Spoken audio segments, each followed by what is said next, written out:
Siapa yang di kantornya punya bos super galak dan rasanya pengen resign terus kalau abis berhadapan sama si bos? Coba lihat mbak-mbak yang baru lulus kuliah ini. Dia nggak punya pengalaman di dunia fashion dan tiba-tiba diterima kerja di majalah paling berpengaruh di planet ini. Tapi ada satu masalah, bosnya adalah wanita yang bahkan membuat para miliarder dan selebriti gemeter. Bukan karena dia jahat, tapi karena standarnya terlalu sempurna. Tapi dia berhasil menaklukkan bosnya itu.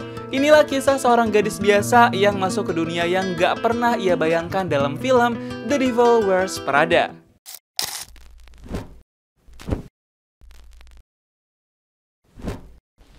Cewek cantik jelita satu ini namanya Andy, diperanin sama Anne Hathaway. Tapi kita panggil aja Neng Andy. Neng Andy ini baru lulus kuliah dan dia tinggal di pusat kota besar gitu.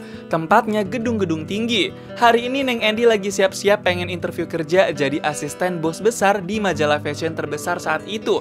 Namanya majalah Runway. Pas baru masuk kantor majalah Runway, Neng Andy langsung ketemu sama orang yang bakal jadi rekan kerjanya. Namanya Emily, diperanin sama Emily Blunt. Tapi kita panggil aja Mbak Emily.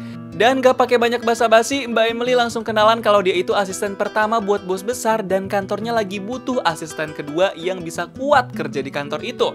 Seserem apa sih emang si bos besar? Baru juga kenalan bentar, tiba-tiba Mbak Emily dapat pesan di HP-nya dan dia langsung panik sampai kejar. Ternyata Mbak Emily dapat kabar kalau hari ini bos besar bakal datang ke kantor lebih cepat dari biasanya.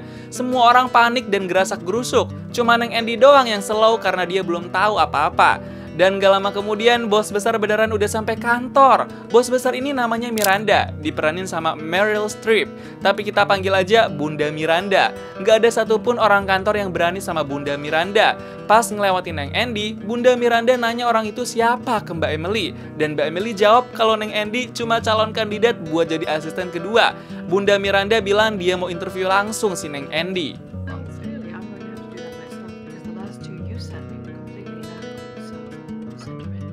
Neng Andy langsung masuk ke ruangan Bunda Miranda dan ngenalin diri dia sambil kasih CV. Tapi belum juga lengkap perkenalannya, Neng Andy malah langsung diusir tuh sama Bunda Miranda.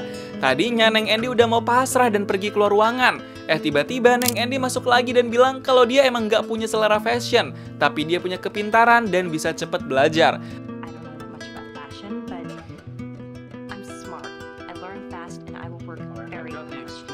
Bunda Miranda sempat tertegun sebentar, tapi dia nggak ngucap apa-apa. Akhirnya Neng Andy pergi keluar kantor Runway, tapi Neng Andy tiba-tiba malah dipanggil lagi sama Mbak Emily dan bilang kalau Neng Andy keterima kerja. Shock banget gak tuh? Besoknya Neng Andy langsung kerja. Di hari pertama kerja itu Neng Andy udah langsung ditelepon sama Mbak Emily dan dia disuruh buat datang ke kantor sekarang juga dengan membawa kopi pesanan Bunda Miranda.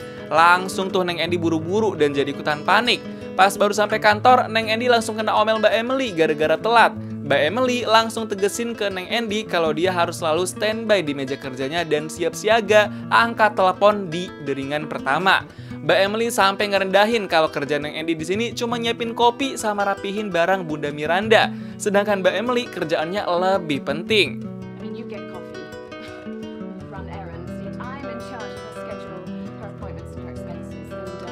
Gak lama setelah itu tiba-tiba ada om-om karyawan yang nyodorin Neng Andy sepatu hak tinggi. Om-om itu namanya Nigel, diperanin sama Stanley Tucci.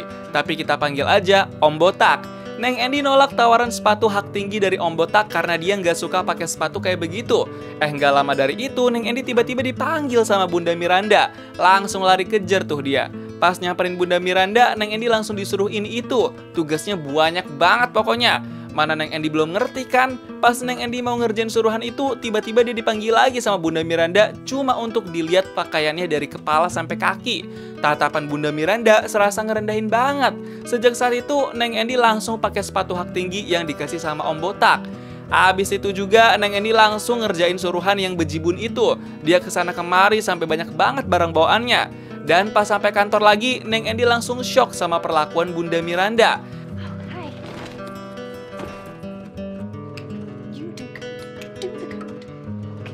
Langsung snewon dong Neng Andy. Pas jam istirahat, Neng Andy nggak sengaja antri makanan bareng Om Botak. Dia belum juga sempat bayar makanannya, tiba-tiba udah disuruh sama Om Botak balik ke ruangan Bunda Miranda karena ada hal penting. Nggak jadi makan lah mereka. Pas udah balik lagi, Neng Andy disuruh sama Om Botak dengerin dan perhatiin diskusinya Bunda Miranda sama fashion designer. Tapi di tengah-tengah itu, Neng Andy malah ngetawain fashion designer karena ngerasa ada yang aneh.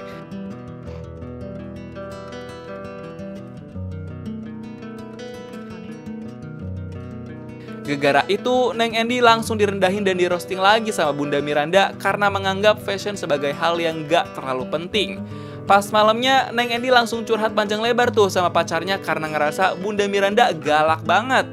Hari-hari selanjutnya, Neng Andy kerja buat Bunda Miranda. Dia sering banget kewalahan, panik, dan gerasak-gerusuk.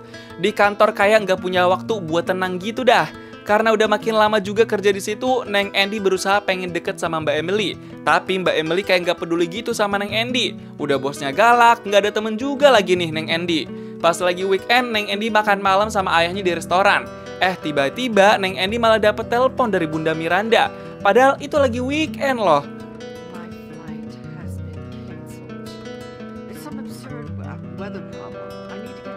Bunda Miranda minta dipesenin tiket pesawat atau bahkan jet mahal karena Bunda pengen cepet-cepet pulang dari luar negeri. Padahal itu kondisinya udah malam hari. Panik dong Neng Andy ngehubungin semua maskapai dan siapapun yang punya jet pribadi. Tapi tetap aja hasilnya nihil. Besoknya Neng Andy langsung ditegur sama Bunda Miranda gara-gara nggak bisa beli tiket pesawat dadakan. Sampai-sampai Bunda Miranda bilang kalau Neng Andy lebih mengecewakan dibanding asisten-asisten sebelumnya.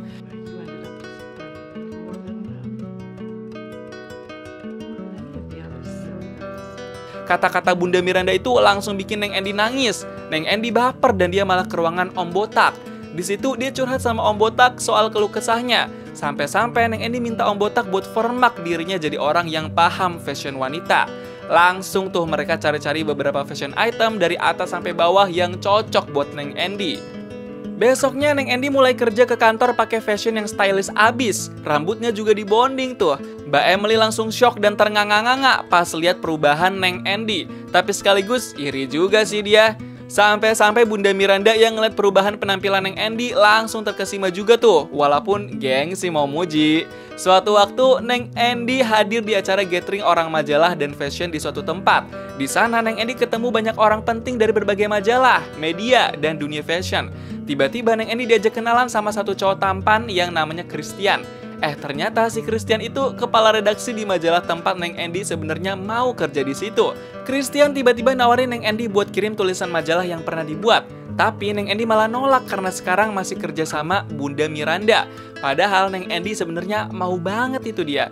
Besoknya Neng Andy kerja kayak biasa, jadi budaknya Bunda Miranda. Lama-kelamaan Neng Andy jadi udah gercep dan pinter banget kerjanya. Bunda Miranda mulai suka sama Neng Andy.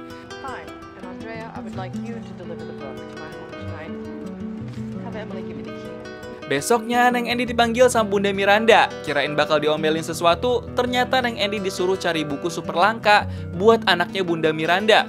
Udah keluar job desk aja nih kerjaannya.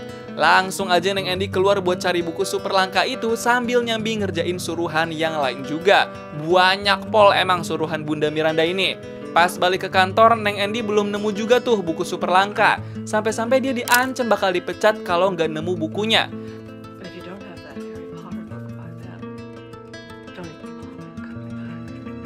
Abis itu, Neng Andy langsung gercep nyari-nyari lagi dan dia ngehubungin Christian, si orang majalah. Christian bilang kalau dia punya buku itu. Langsung deh tuh Neng Andy lari-lari buat ngejar ketemuan sama Christian.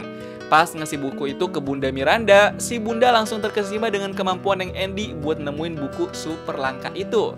Suatu hari, Mbak Emily tiba-tiba sakit flu pas lagi kerja. Bunda Miranda sampai jijik tuh ngeliat Mbak Emily lagi flu gitu tapi jorok. Padahal beberapa hari lagi bakal ada acara Paris Fashion Week dan Mbak Emily pengen banget diajak ke sana. Tapi kalau lagi sakit flu begitu, emangnya mau Bunda Miranda nanti ngajak? Tapi bicarain Paris Fashion Week-nya nanti dulu. Karena malam ini bakal ada acara fashion juga dari majalah Runway sendiri, punya Bunda Miranda. Di acara itu, Neng Andy sama Mbak Emily setia nemenin Bunda Miranda nyapa-nyapa tamu yang datang. Semuanya berjalan lancar-lancar aja.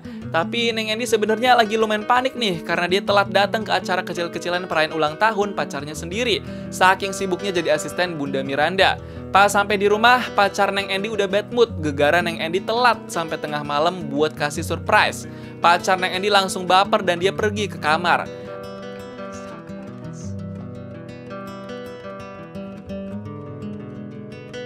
Dan Neng Endi pun mau nggak mau ngebiarin pacarnya sendirian dulu. Besoknya Neng Endi disuruh Bunda Miranda buat kirim buku fashion ke rumahnya. Pas ketemu Bunda Miranda, Neng Endi shock sama permintaan si Bunda.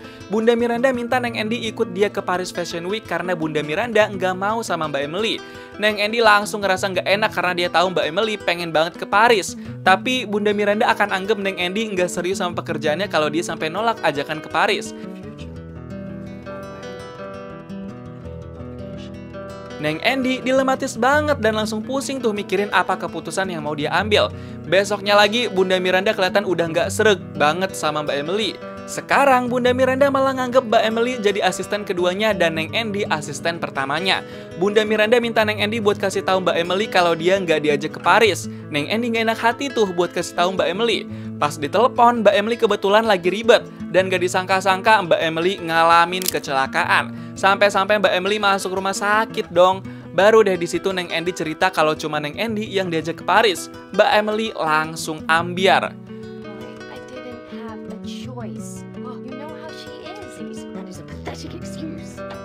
Mbak Emily langsung ngusir Neng Endi keluar dari kamar rumah sakitnya. Belum lagi pas malamnya Neng Endi harus cekcok dulu sama pacarnya karena dia nggak ngabarin bakal pergi ke Paris. Si pacar ngerasa Neng Endi lebih prioritasin Bunda Miranda daripada dia. Sampai-sampai mereka berdua sepakat buat break dulu. Duh, jadi dikorbanin nih hubungan sama pacarnya. Beberapa hari kemudian Neng Endi beneran pergi ke Paris sama Bunda Miranda. Nggak cuma ada orang dari majalah Runway doang, tapi ada juga perwakilan dari majalah lain. Christian juga hadir di Paris Fashion Week. Di situ Christian ngajak Neng Endi buat makan malam bareng. Christian kelihatan naksir banget tuh sama Neng Endi. Dan bener aja dong, malamnya Neng Endi makan malam bareng Christian. Mereka berdua cerita-cerita soal Bunda Miranda yang galak dan keras kepala banget. Pulang dari situ, Neng Endi sama Christian malah mesra-mesraan sampai bobo bareng tuh. Mentang-mentang nih ya, Neng Endi lagi break sama pacarnya. Tiba-tiba Christian ngomong kalau dia tahu di akhir acara Paris Fashion Week bakal ada press conference pengumuman kalau Bunda Miranda bakal digantiin sama orang lain buat jadi pemimpin di majalah Runway. Neng Endi langsung shock dong. Kok dia baru kerja gini, masa udah ganti pimpinan aja? Tapi si Christian malah seneng kalau Bunda Miranda diganti.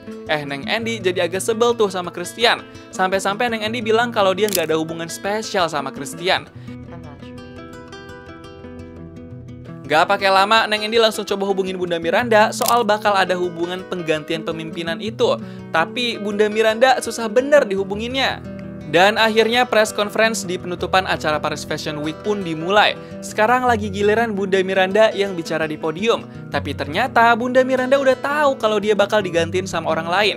Bahkan Bunda Miranda sendiri yang umumin itu. Orang yang bakal gantiin Bunda Miranda adalah temennya sendiri.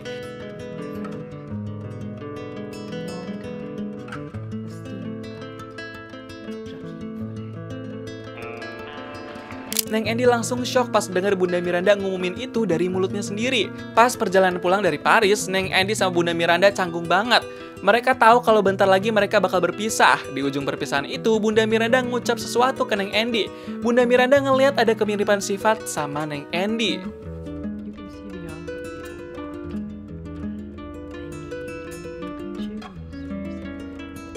Beberapa hari setelah kepulangan dari Paris, Neng Endi langsung ketemuan sama pacarnya. Neng Endi ungkapin perasaannya kalau dia nyesel gara-gara kerja sama Bunda Miranda, jadi mengabaikan pacarnya, keluarga, sahabat, semuanya dia korbanin dah demi Bunda Miranda. Neng Endi ngerasa jadi kehilangan semuanya. Neng Endi juga cerita kalau dia resign dari majalah Runway dan sekarang lagi ada wawancara kerja di tempat lain.